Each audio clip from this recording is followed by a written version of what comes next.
வண்டி Hyundai Xcent diesel. So இப்போ கஸ்டமர்கிட்ட கம்ப்ளைண்ட்டை ரிசீவ் பண்ணிக்கலாம்.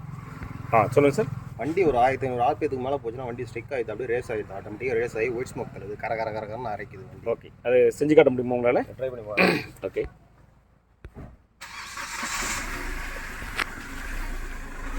உள்ளே உட்காந்து சார்.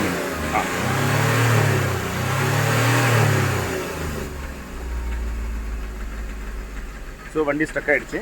இங்கே ஆக்சிடென்டே கொடுக்கல, ஆனாலுமே ஆர்பிஎம் அப்படி இங்கே ஸ்டக் ஆகிடுச்சு பாருங்கள். 2000 ஆர்பிஎத்தில் அப்படி நிற்குது. வண்டியில் ஒயிட் ஸ்மோக் தள்ளுது, ஹெவியாக தள்ளுது.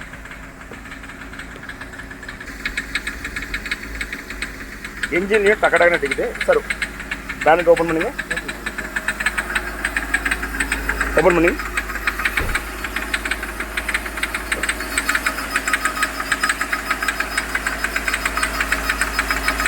டக்கு அடிக்குது.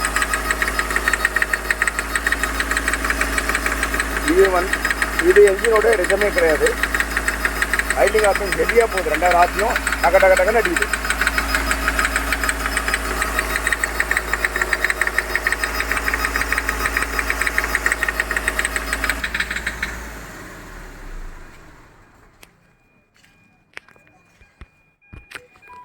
சார் இப்போ இதுவரையில் என்னென்னலாம் வேலை செஞ்சுருக்கீங்க சார் இந்த வண்டிக்கு? சார் ஹெட்டு பிரிச்சு வேலை பார்த்துருக்கேன் சார். ஹெட்டு பிரிச்சு வேலை செஞ்சுருக்கீங்களா? வாங்க அப்படியே என்ஜின் பார்த்துருவோம். ஹெட்டு பிரிச்சு என்னென்ன வேலை செஞ்சுருக்கீங்க சார்? ஃபுல்லாக கம்ப்ளீட்டாக வேலை பார்த்துருக்கேன்.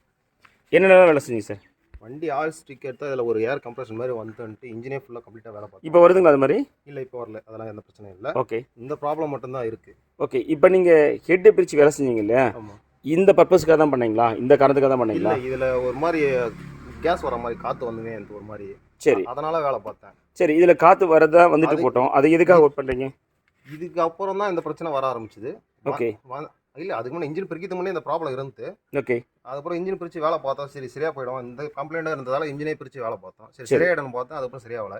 திருவண்ணாமலையில் ஒரு வாட்டி நாசில் கட்டி சர்வீஸ் பண்ணேன். ஓகே, அப்பயும் செட் ஆகலை. ஓகே, அப்புறம் மருவத்தூரில் ஒரு வீடு கட்டி சர்வீஸ் பண்ணேன், செட் ஆகலை. ஓகே, அப்புறம் வண்டி எடுத்த கஸ்டமர்கிட்டே சர்வீஸ் பண்ணி பார்த்தேன். ஓகே, எல்லாத்தையும் இன்ஜெக்டர் நல்லா இருக்குதுன்றாங்க, ஆனால் அந்த ப்ராப்ளம் மட்டும் சரியாகலை எனக்கு. ஓகே, இப்போ இந்த ப்ராப்ளத்துக்கு மட்டும் எவ்வளோ செலவு பண்ணியிருக்கீங்க டோட்டலாக? இது வரலாம் நான் இதுக்கோசமே ஏசி கம்ப்ரஸர்லாம் மாற்றிக்கிறேன். சரி, அதனால தான் வண்டி ஏசி போட்டோம்னா வண்டி ஆர்பிஎம் வந்து லைட்டாக ஏறி இறங்கும். ஓகே, இன்ஜின் சவுண்டு அடிக்குது பார்த்தீங்கன்னா, அது மாதிரி லைட்டாக கடற்கடன்னு சவுண்ட் வந்து சரி இன்ஜின் கம்ப்ரஷன் தான் போயிட்டு இருக்கோம் அப்படின்ட்டு கம்ப்ரஷன் இந்த இதெல்லாம் எல்லாத்தையும் மாற்றியும் செட் ஆகலை. எனக்கு இது வரலாம் ஒரு 40,000 செலவு பண்ணியிருக்கேன்.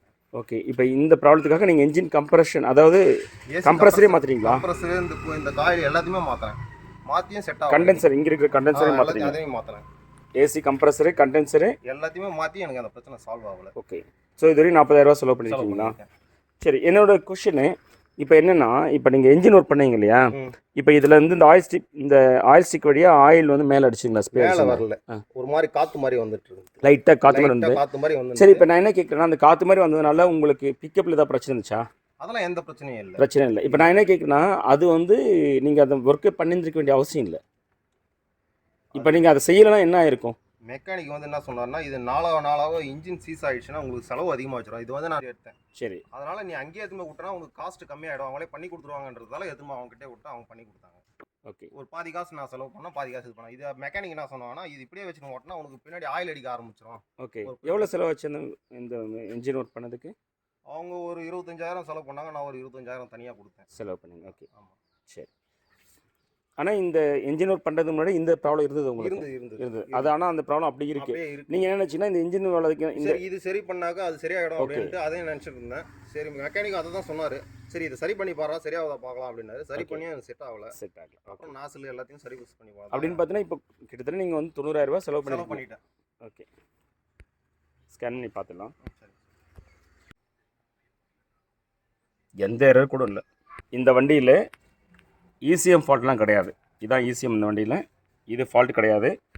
அதே மாதிரி சென்சார்ஸ் இதெல்லாம் இருக்கு இல்லையா, இந்த சென்சார் ஃபால்ட்டும் கிடையாது. அப்போ என்ன தான் இந்த வண்டியில் பிரச்சனை அப்படின்னு பார்ப்போம். கண்டிப்பாக என்ஜின் ப்ராப்ளமும் கிடையாது.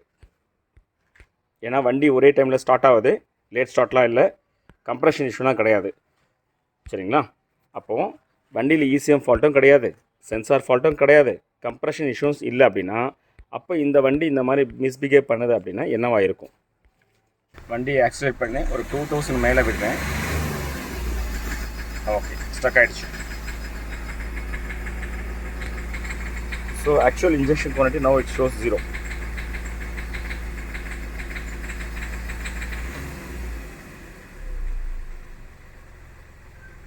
Now it shows 4.704, around 5.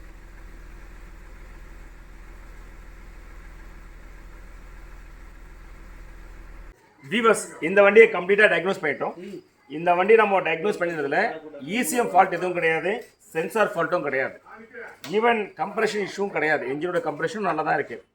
இந்த வண்டியில் ப்ராப்ளம் என்னன்னு கேட்டிங்கன்னா இன்ஜெக்டர்ஸ் தான் ப்ராப்ளம். என்னன்னா கஸ்டமர் ஏற்கனவே 2 டைம் 3 டைம் பண்ணிக்கலாம் injector service. 3 time injector service பண்ணியிருக்காரா, 3 இன்ஜெக்டர் கடையில் கொடுத்து பண்ணியிருக்காரு. பொதுவாக உங்களுக்கு என்ன தோணுன்னா, ஒரு இன்ஜெக்டர் சர்வீஸ் பண்ணிவிட்டு அவர் சரின்னு சொன்னார்னா சரின்னு தோணும் உங்களுக்கு. ஆனால் வந்து பார்த்தீங்கன்னா இது 3 இடத்துல பண்ணியிருக்காரு. அப்போ என்ன தோணுன்னா இன்ஜெக்டர்ஸ்லாம் சரியாக தான் இருக்குது, அப்போ வேறு ஏதோ ப்ராப்ளம் சொல்லிட்டு தான் இப்போ கிட்டத்தட்ட 90,000 ரூபாய் செலவு பண்ணியிருக்காங்க.